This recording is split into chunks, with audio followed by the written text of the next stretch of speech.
Allez, on passe à notre invité qui nous a rejoint dans ce studio. Il a été officiellement désigné jeudi dernier par le gouvernement de la Fédération Wallonie-Bruxelles, délégué général aux droits de l'enfant, Soleiman Lagdim. Bonjour. Merci d'être là ce midi. Vous succédez à Bernard Devos, ce sera dans quelques jours, le 1er février, après une longue procédure. On y reviendra sans doute. Mais donc vous avez été désigné jeudi, on est lundi. Qu'est-ce qu'on fait dans les jours qui suivent une telle nomination? J'ai été fortement sollicité médiatiquement, donc ça pour moi c'est quelque chose de tout à fait nouveau. Il y a eu aussi une effervescence parce que je crois que la procédure a été particulièrement longue. Mais donc voilà, on se met dans le bain. J'ai pris contact avec Bernard, que je connais fort bien par ailleurs. Et on est en train de préparer une transition qui se veut sereine mais rapide. Voilà, donc oui, on est au pied du mur. Le 1er février, voilà. C'est demain quasiment. C'est demain, ouais. Et Bernard Devos qui, lui, a vraiment incarné cette fonction pendant de longues années. Ouais. Oui, il a vraiment... il était dans un style différent. Auparavant, c'était Claude Lelièvre qui avait fait aussi du super boulot, mais avec un profil beaucoup plus administratif, beaucoup plus axé sur les mineurs délinquants. Et puis, il y a eu l'affaire Dutroux à l'époque, donc c'était un autre style. Et puis Bernard est venu avec son style. Il a mis vraiment un gros focus sur la participation des enfants. Et de mon point de vue, il a fait 2 super mandats, donc bravo, et ça va être dur de passer après lui, mais on va faire le max. Voilà, donc on va être dans cette période de transition. Qu'est-ce que vous allez faire en premier? Vous allez faire connaissance avec toute l'équipe qui va travailler avec vous? Alors c'est prévu, donc c'est ce que j'ai convenu. Jeudi, j'ai beaucoup échangé avec Bernard, mais jeudi on va d'abord manger un bout pour échanger sur les gros dossiers. L'idée c'est de s'inscrire dans la continuité. Moi j'ai jamais été un partisan des théories du Big Bang. Ce qui a été fait est très bien fait. Il y a beaucoup d'expertise et de compétences dans l'équipe. Je vais rencontrer l'équipe aussi.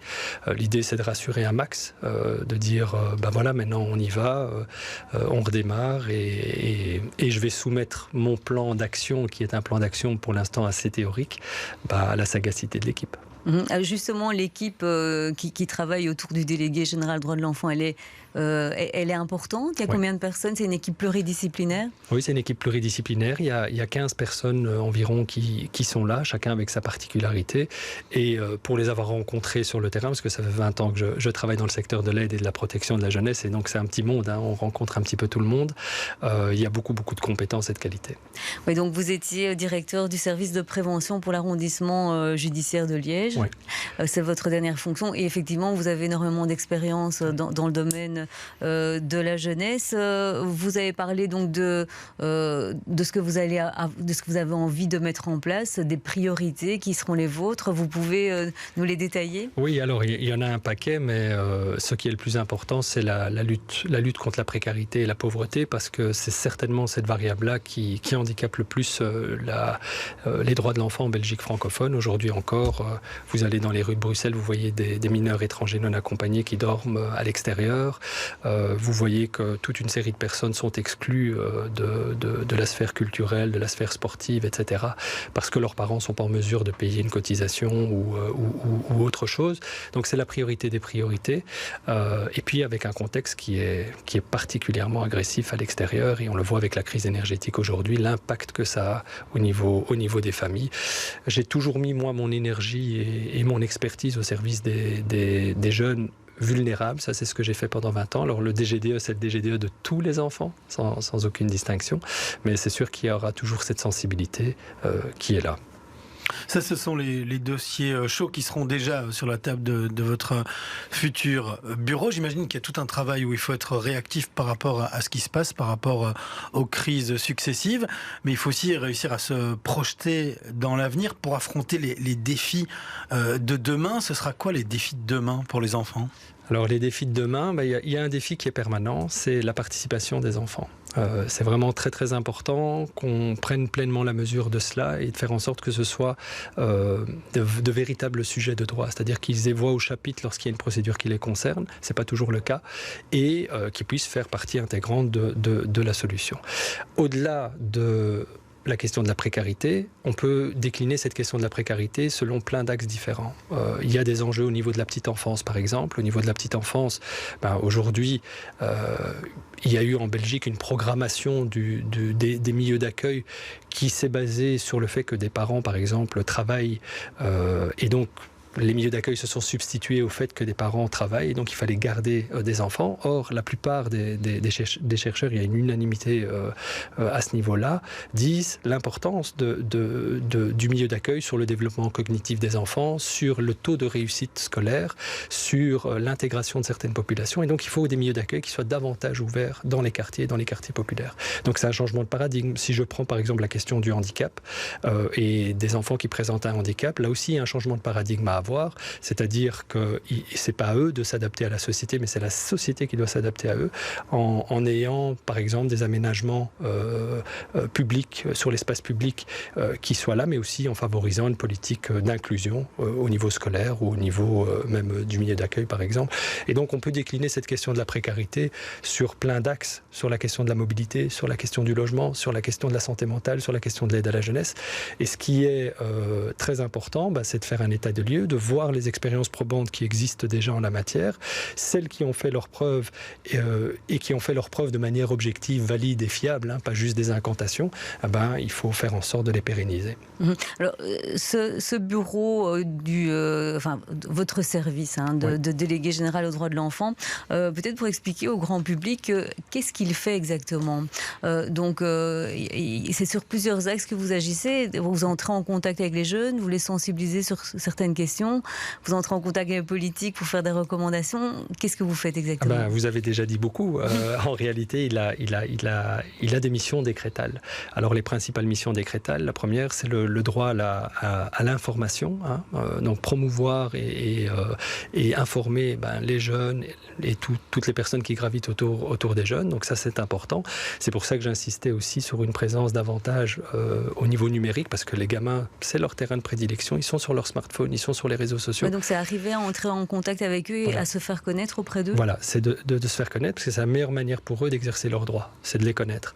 La deuxième chose, le délégué général aux droits de l'enfant, une de ses missions, c'est d'avoir une veille permanente sur la réglementation en vigueur. Donc de mesurer quel est l'impact positif ou négatif qu'une législation entraîne sur les droits de l'enfant. Et par exemple, moi, ce que je souhaiterais, c'est ce qui existe dans d'autres pays, c'est que systématiquement, lorsqu'un point est inscrit à l'ordre du jour du gouvernement en première lecture, par exemple, qu'il y ait une analyse, qu'il y ait un dispositif qui analyse tout cela et qui puisse faire des recommandations. L'idée, c'est pas de dire ça ne va pas, l'idée, c'est d'être une force de proposition.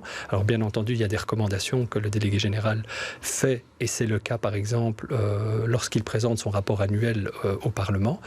Et puis, une mission très importante du délégué général, c'est de récolter les plaintes et les demandes de médiation de particuliers.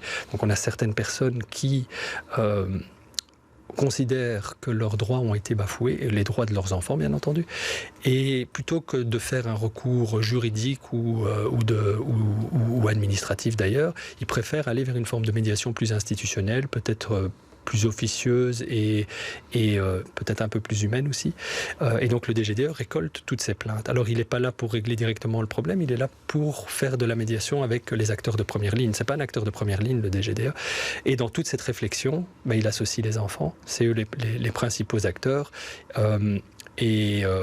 Via, par exemple, des focus group où il va rassembler des jeunes qui ont une certaine expertise de par leur vécu. Et voilà, l'idée, c'est ça, c'est d'être à fond dans la participation des jeunes. Alors, on a entendu tous les leviers qui existaient, toutes les compétences, finalement, qui sont transversales, dans lesquelles on pourrait intervenir pour essayer d'améliorer la vie de tous les enfants. Et vous dites que vous faites des recommandations au gouvernement, mais là, vous dépendez de la Fédération Wallonie-Bruxelles, donc c'est uniquement au gouvernement de la Fédération Wallonie-Bruxelles.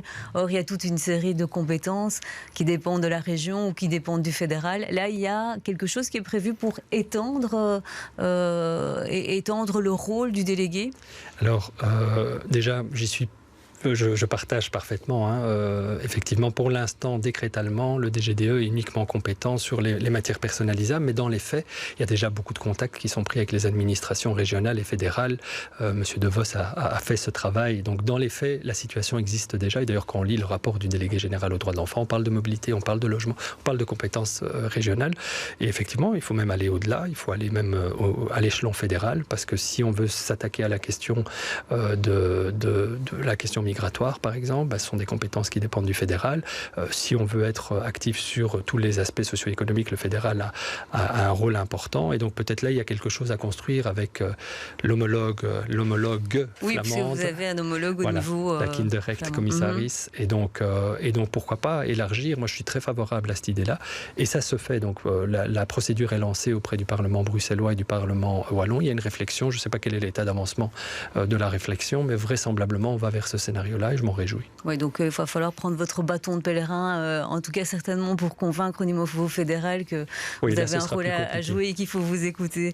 Revenons un instant quand même sur cette procédure de nomination qui a pris du temps. Donc vous avez attendu pendant combien, 6 mois Mais si je prends depuis l'appel à la candidature jusqu'à février, donc c'était du mois de mai jusqu'à février, donc 9 mois, alors que les étapes qui sont prévues dans la procédure ont été faites dans un délai raisonnable. Donc tout avait été entre guillemets entériné pour, je pense que c'était fin juillet, et donc normalement en septembre il devait y avoir une décision et puis blocage politique.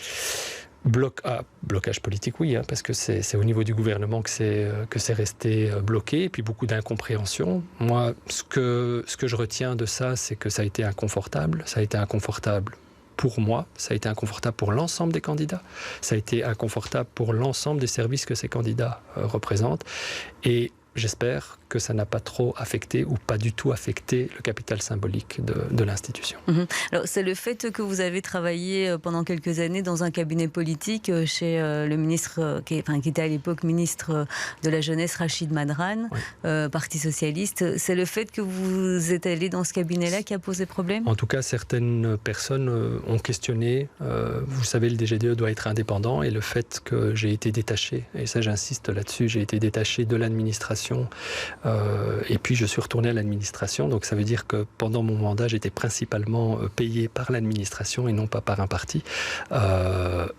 Et c'est vrai que j'ai fait un passage, et je ne le regrette pas d'avoir fait ce passage, parce que c'était un moment clé de l'histoire de mon secteur. J'aime profondément mon secteur, et j'ai participé à la réforme qui a été saluée par les Nations Unies dans son rapport quinquennal. Le Comité international des droits de l'enfant dit qu'on a fait du bon boulot.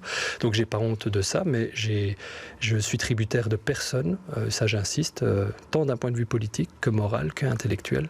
Les seules personnes pour lesquelles je suis profondément redevable, c'est mes enfants, c'est mon épouse, c'est mon frère, c'est ma sœur, c'est mes parents. Ils m'ont soutenu, eux, de manière inconditionnelle pendant tout le processus, et je vais essayer de démontrer par les actes, c'est la meilleure démonstration, que je n'ai pas une approche partisane des choses. Faire la preuve de votre indépendance, vous aurez l'occasion de le faire. Alors, il y a un élément dont on n'a pas parlé, parce qu'on parlait de la crise énergétique tout à l'heure et des conséquences que ça avait sur la vie des familles et des enfants en particulier. Revenons un instant sur la crise sanitaire qui a créé énormément de crises aussi au sein de certaines familles et de faits de maltraitance qui se sont multipliés ou qui ont été mis en lumière. Oui, c'est-à-dire que la crise sanitaire, en réalité, elle a accéléré tout.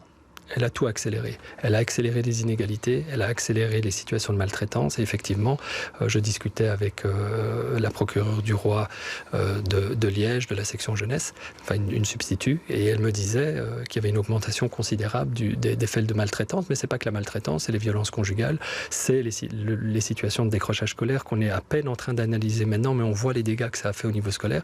Et puis il y a eu des conséquences très très importantes au niveau de la santé mentale des jeunes aussi. Et donc c'est sûr, c'est pour ça que tout à l'heure je parlais de contexte extérieur qui est agressif.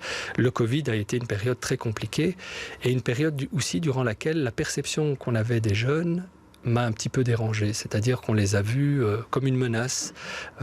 C'était presque à cause d'eux qu'il y avait la propagation du virus. On considérait qu'ils avaient des comportements qui étaient pas responsables. Et je trouve que c'est une mauvaise perception. On oublie tout ce que les jeunes font. Moi, j'ai trouvé que pendant la crise, justement, ils se sont excessivement bien comportés. Et donc, il faut passer d'une jeunesse qui est perçue comme une menace vers une jeunesse qui est perçue comme une force de progrès. Et ça, c'est un enjeu important. Eh bien, merci. Tu avais une question encore, Jimmy? Oui, non, Une dernière j'avais question. juste Oui, une on a le question temps sur, et il faut profiter de la présence de notre Oui, invité. je reviendrai avec plaisir. Parce que Je suis un ancien bruxellois. on le reste toujours. Ouais, toujours. Ouais. Une question peut-être sur votre future longévité, parce que votre prédécesseur, il est passé près de 14 ans à son poste. Là, vous êtes parti pour 6 ans. Pour 6 ans. Est-ce que vous pensez que c'est bénéfique d'enchaîner au moins 2 mandats, ou bien vous pensez que c'est aussi intéressant, vu que les choses évoluent et qu'on finit par avoir un décalage, ça peut être par rapport au numérique aussi. Est-ce que pour vous, c'est intéressant d'enchaîner 2 mandats ou pas ? J'ai pas vraiment d'avis là-dessus. Je pense en tout cas que limiter les mandats, c'est une bonne chose. Bernard a fait 2 mandats, il a fait 2 super mandats et c'était la bonne personne au bon endroit. Donc, a priori, j'ai pas de problème avec ça. Maintenant, si mon premier mandat est catastrophique, alors là, je me poserai la question et je ferai un pas de côté, c'est sûr. D'accord, merci. Merci Soleiman Lagdim d'avoir été notre invité aujourd'hui. Je rappelle que vous êtes le nouveau délégué général aux droits de l'enfant, que vous entrez en fonction le 1er février et qu'on aura effectivement largement le temps de faire plus ample connaissance. Super. Merci à vous. Merci à vous.